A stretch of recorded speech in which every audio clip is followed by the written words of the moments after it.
What's going on, everyone? Welcome back to another So Your Wife Wants You To.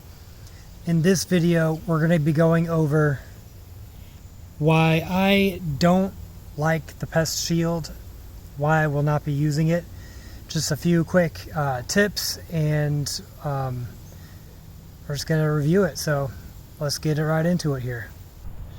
So for those of you who don't know what the Pest Shield is, basically this is a new house. And the builders have some kind of partnership with Pest Shield, where the builders, whether you want it or not, they'll put a little tube into the wall, the outside walls of your house, and throughout the basement of your house. That little tube is attached to this port, which I can't seem to get off, but attached to a port. If you want to subscribe to this expensive pest control service, they'll come out and hook up their machine and blast pesticide throughout your house in the walls. So that's basically what the Pest Shield is. A tube that goes in, it's inside of your walls. You don't ever see it unless it's in the basement. So stay tuned for point number 5, because I'm going to be talking about that. But really high pressure, blast pesticide into your walls via this tube, and the tube has like little pinholes that leak. So the first reason I don't like it, there's probably what, 50, 100 times 2, 200, 2 or 3, several hundred feet of this tube. It's all one tube connected to one port. Anywhere during that process, if a screw hit it, if it kinked, it's like if it rounded a corner and made a kink in it, or if there's any sort of problem, physical barrier, that will render anything downstream useless. It will stop at the kink, or it'll stop at if there was a screw drilled into it or whatever else, a staple. They put these things in with staples sometimes, so anything downstream from that will be useless. And there's several hundred feet to contend with. This tube that I'm talking about, the tube is only like that. It's not like garden hose, like, it's not, I thought I had a garden hose. Oh, there it is. Anyway, it's not like big or anything. It's little tiny diameter, like small, probably 1/8 of an inch or so. And it's hard plastic. So that's number 1. Number 2, this is a pesticide that it's wet, and then it goes in through that wall if it's working right, and then it dries, right? So there's a residual effect. So after months or years or several treatments, the stuff can gum up and dry up and form residue. As that happens, it's kind of the same thing as number 1. You start to get blocks. So things gum up and get blocked, and then you're left with, they're either going to increase the pressure to try to get more pesticide through, like pushing it harder, or it's just not going to go to where it needs to go. If they increase the pressure and something is still blocked, it's going to leak in the wall, wherever that high pressure point is, and form like a wet spot, a puddle, or a wet spot on the wall of pesticide.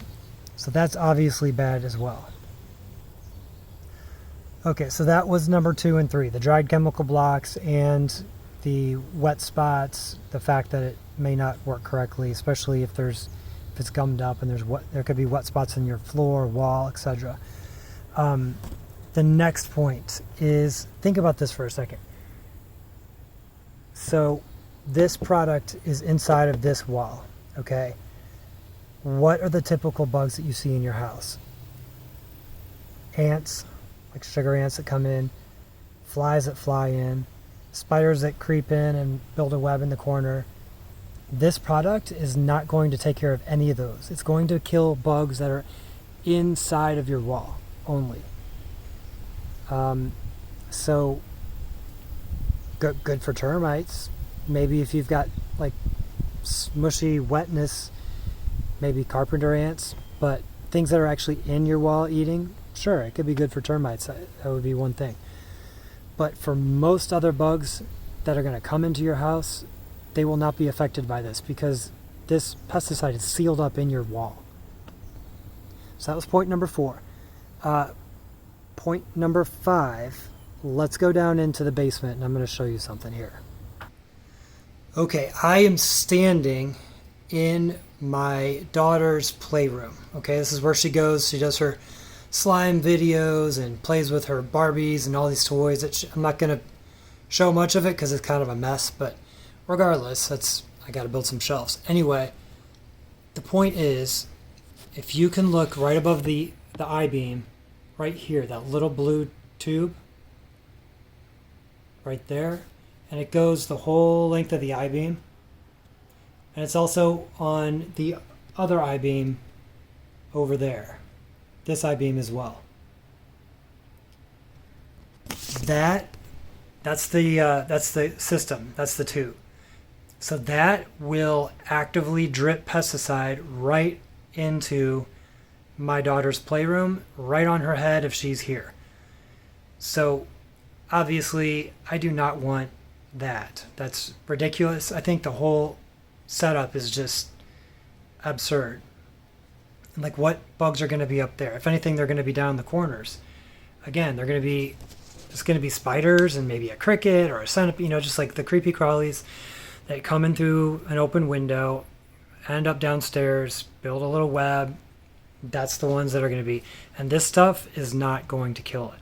If this stuff up here was sufficient quantity and sufficient strength to kill something that's way down there in the corner, you better believe it's going to be enough that continuous exposure to it for a human is going to be not good. So, I mean, those are the reasons. Plus, the last kind of bonus reason, which doesn't leave a good taste in my mouth, is that the builder has this weird probably like a kickback or something. I don't know exactly, so I don't want to say anything for sure until I know, but this seems like a weird partnership with this pest control company to where they want you to sign up with the pest control company so that they can get paid by them or something like that. That's just what it seems like to me. Again, I'm not, don't quote me on that, but they really push this system and it just kind of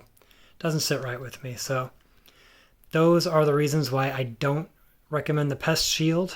I think, as you see right there, I've got a little bottle of Raid.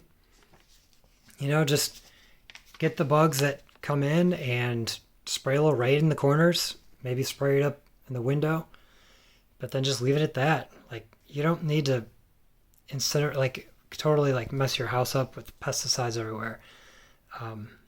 That's all, guys. I hope this is good video, and I will see you in the next one. Get back to work.